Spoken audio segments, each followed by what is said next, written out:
October 14th, 1998, 02:14 a.m. Blackwood Ridge Fire Lookout, Tower 4, Shoshone National Forest, Wyoming. The wind does not howl at this altitude, it scrapes. It drags itself across the reinforced glass of the observation deck like coarse sandpaper, a persistent hollow friction that settles deep into the inner ear. The cabin is 14 feet square, suspended 75 feet above a sprawling ocean of lodgepole pines that bleed into the absolute blackness of the valley below. Inside, the air is stale, thick with the lingering scent of scorched coffee grounds and damp wool. The solitary fluorescent bulb overhead emits a low, erratic hum, its pale light reflecting off the smudged windows, turning the glass into mirrors that trap the observer inside with his own gaunt reflection. To look out requires pressing a palm against the cold pane, blocking the interior light to peer into the abyss. There are no fires tonight. There have been no fires for 6 weeks. The heavy radio equipment sits dormant on the wooden desk, its green power indicator the only steady anchor in the room. The isolation here is a physical weight pressing against the ribs, slowing the breath. Every creak of the timber supports echoes up through the floorboards, indistinguishable from the settling of ancient roots far below. It is the 24th consecutive night of the shift. The logbook remains open on the desk, the last entry made at midnight, detailing nothing but the dropping temperature and the stationary barometric pressure. The silence between the wind gusts is absolute, a heavy, suffocating vacuum that makes the ears ring. The binoculars, military-grade coated steel, rest on the windowsill, cold to the touch. Lifting them is pure muscle memory. Scanning the northern ridge is an exercise in futility, a mandated ritual to pass the dead hours. Through the lenses, the tree line is a jagged silhouette against a marginally lighter, starless sky. The magnification brings the distant pines closer, resolving them into towering monoliths of black bark and dead needles. The landscape is frozen, devoid of nocturnal movement, stripped of the comforting rustle of wildlife. But at a distance of approximately 3 miles, near the eastern edge of the canyon, the uniform texture of the forest breaks. It is not a movement, it is a shape. An irregularity in the geometry of the woods. Through the heavy optics, it registers as a vertical mass standing just beyond the safety of the trees. It is too tall to be a natural stump, too narrow to be an overgrowth of brush. It possesses a rigid, unnatural stillness that commands the eye. The wind tears through the canyon, swaying the massive pines in rhythmic waves, but this dark column remains entirely unaffected. It does not bend, it does not sway. It simply exists, anchored to the soil. The realization takes several long minutes to fully solidify in the mind. The proportions are wrong. A massive torso, elongated and emaciated, is supported by legs that seem jointed at improper angles, holding a towering height that rivals the younger trees. And atop this mass rests an intricate, chaotic crown of what appears to be dead, petrified branches, asymmetrical and heavy. The binoculars tremble slightly, blurring the image. Holding the breath does not steady the hands. The entity is facing the tower. There are no eyes visible at this distance, no facial features to discern, but the strict alignment of its posture conveys an undeniable, terrifying focus. It is observing the glass box suspended in the sky. The temperature inside the cabin seems to drop, though the mercury gauge on the wall remains unchanged. The radio emits a single, sharp crackle of static, breaking the suffocating silence before returning to its dead hum. The green indicator light flickers once, then stabilizes. The gaze of the entity across the valley feels physical, a cold, localized pressure against the forehead. Lowering the binoculars does not erase the image. It burns into the retinas, a lingering dark shape behind closed eyelids. Stepping back from the window brings no relief. The realization settles in the stomach, cold and heavy like swallowed lead. The distance of 3 miles suddenly feels entirely insignificant, a mere formality of space that offers no true protection. The entity is not grazing, it is not migrating, it is waiting. The slow, rhythmic scraping of the wind against the glass suddenly sounds less like weather and more like a deliberate testing touch against the fragile barrier that separates the inside from the vast, indifferent dark. October 15, 1998, 01:12 a.m. The following 23 hours dissolve into a blur of enforced routine and agonizing hypervigilance. Sleep becomes an impossibility, a dangerous surrender to the vulnerability of the dark.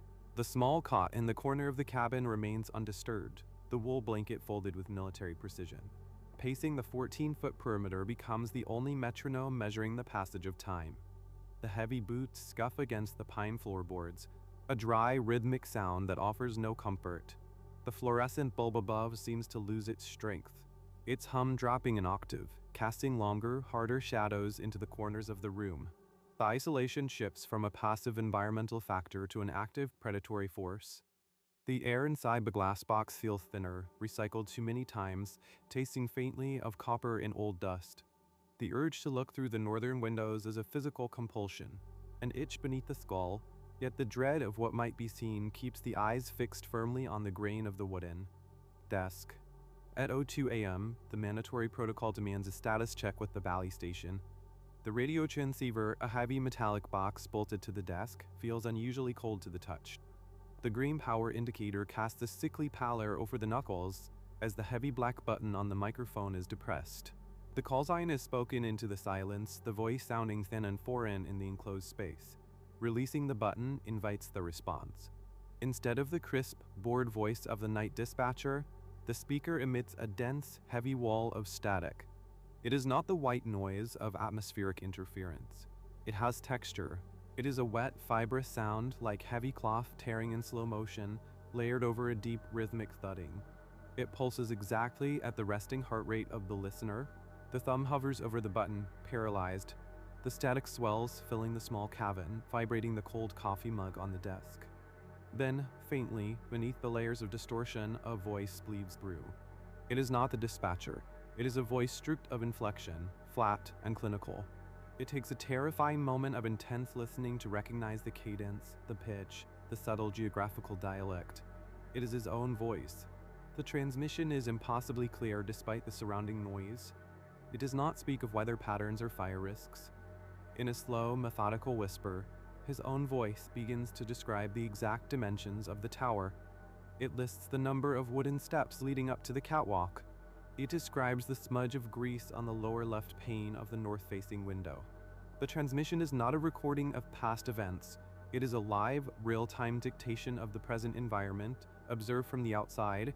The voice through the radio notes the slight tremor in the hand holding the microphone. It describes the exact shade of fear painting the face illuminated by the green radio light. The transmission cuts off abruptly, leaving only the dead hum of the open channel. October 16, 1998, 0:45 a.m. The heavy canvas maps of the Shoshone National Forest have been desperately taped against the northern and eastern windows, held up by strips of gray adhesive that are already beginning to peel from the condensation. The moisture on the glass is thick, but it is forming on the inside of the cabin, the physical manifestation of tracked, panicked breath. The tower is completely blind to the valley now. The radial has been unplugged from the wall, its power cord coiled like a dead snake on the floor, yet the silence in the room is worse than the static. Without the visual confirmation of the outside world, the mind constructs horrors in the dark. Every settling groan of the timber foundations translates into the sound of weight being placed on the lower stairs. The wind has died completely. The absolute stillness of the forest below is an unnatural vacuum, a deliberate holding of breath. The urge to peel back a corner of the map becomes a localized agony in the fingertips. The brain demands visual data to process the threat, even if that data is fatal to the psyche. Slowly, carefully, the adhesive is pulled back from the glass. The condensation is wiped away with the sleeve of the uniform. The binoculars are raised. The valley is swallowed by fog, a thick gray soup that obscures the trees entirely. But the anomaly is no longer 3 miles away. It stands precisely at the edge of the clearing, directly beneath the tower's foundational struts. The fog seems to part around it, refusing to touch the entity. Its impossible height is now fully realized. The crown of petrified, jagged antlers reaches the level of the first support crossbeams. The gray, taut skin stretches over bone structures that defy mammalian biology. The neck tilts upward at a sickening, abrupt angle, snapping into position. The milky dead orbs lock onto the tiny sliver of exposed glass. It is not waiting anymore. It is preparing to ascend. October 18, 1998. 4:00 a.m. Time no longer moves in a linear fashion. The digital clock on the desk blinks irregularly. skipping hours in a single pulse of its red LED display, then freezing for what feels like days on a single minute. The heavy canvas maps taped to the windows have remained untouched, their edges curling slightly from the freezing condensation. The cabin has become a suspended tomb, a sensory deprivation chamber hanging in the absolute dark.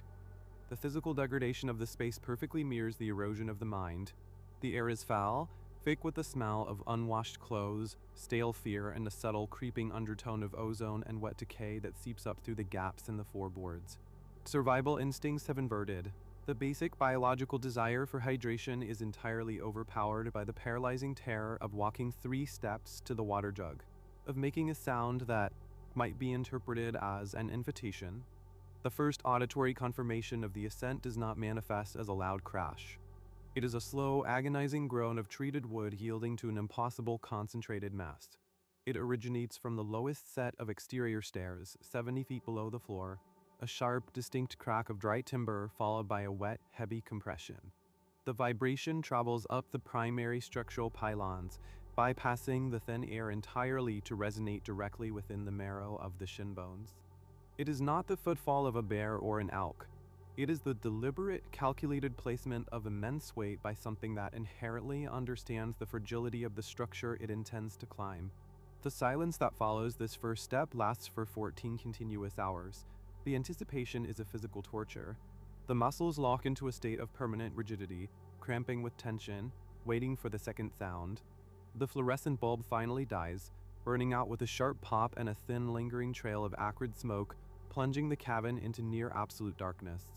The only illumination is the faint, sick red glow of the digital clock and the persistent, illogical green eye of the unplugged radio, which refuses to go dark. October 23, 1998, 11:15 a.m. The concept of daylight has become an abstraction, a memory losing its edges. Even when the digital display claims it is midday, the microscopic slivers of light that penetrate the seams of the taped maps are fundamentally wrong. The color is jaundiced, a bruised, lifeless yellow that casts inverted shadows across the ceiling. The sun no longer feels like a celestial body, it feels like an artificial spotlight shining through a tank of murky fluid. The ambient temperature in the cabin has plummeted far below freezing, yet no breath is visible in the air. The condensation on the windows has frozen into fractal, jagged patterns of thick, opaque ice on the inside of the glass.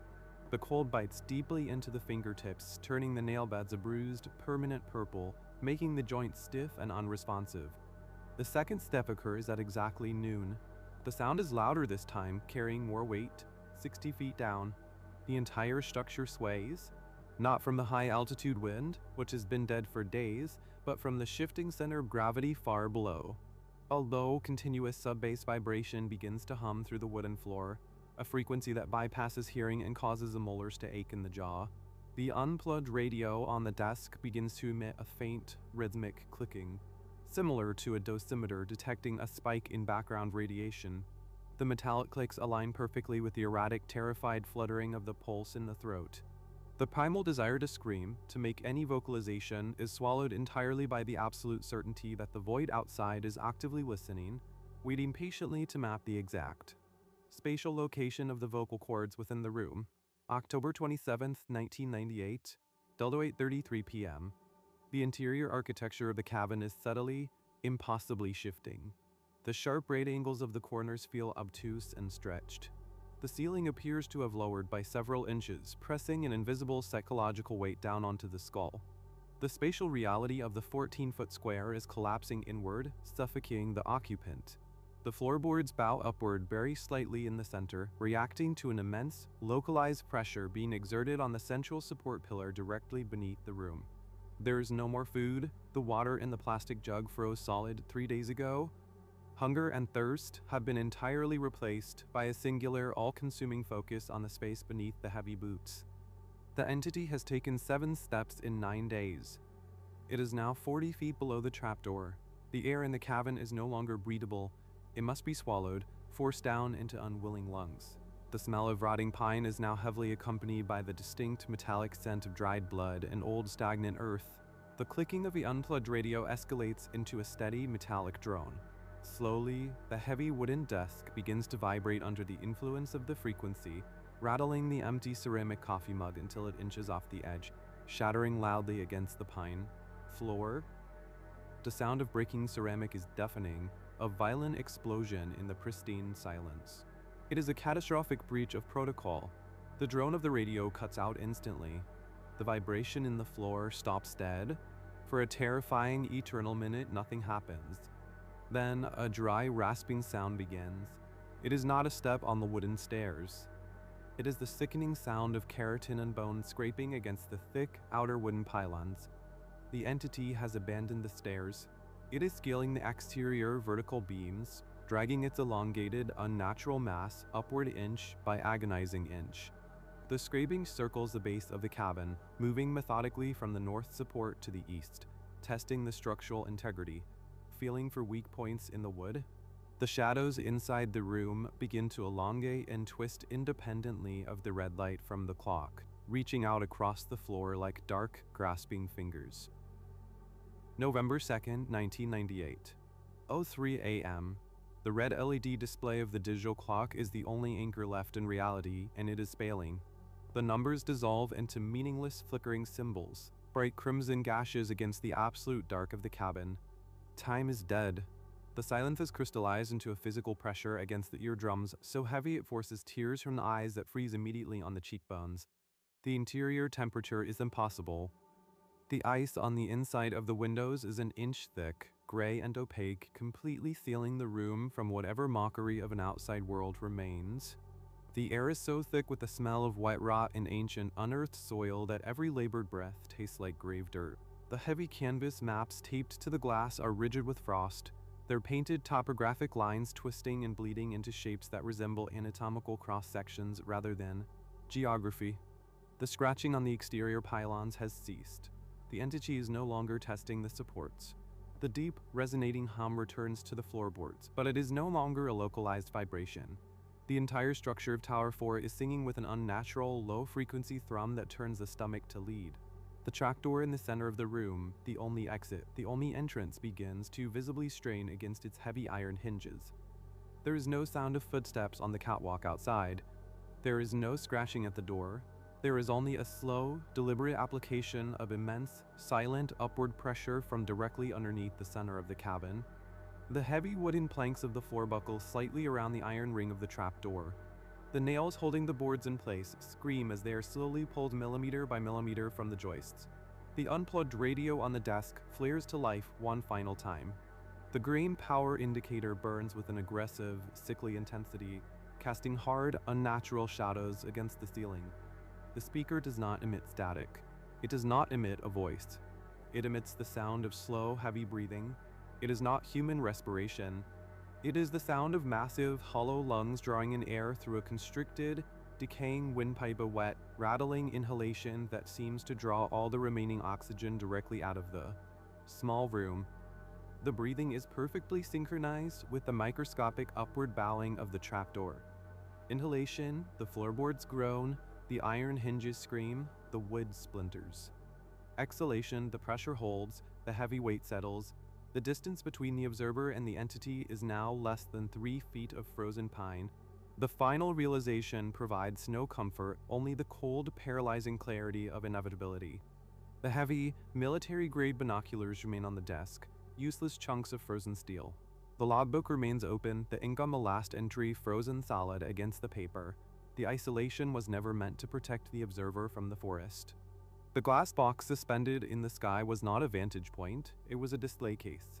The entity did not ascend to breach the cabin, it ascended to claim what had always belonged to it. The heavy iron lock on the trapdoor finally snaps with the sharp, explosive sound of a gunshot. The sound echoes endlessly in the freezing dark, the final punctuation mark in the silence. The floorboards rupture upward, the green light of the radio flickers and dies instantly, plunging the room into absolute final blackness. The heavy breathing from the speaker stops. The wind outside finally begins to howl.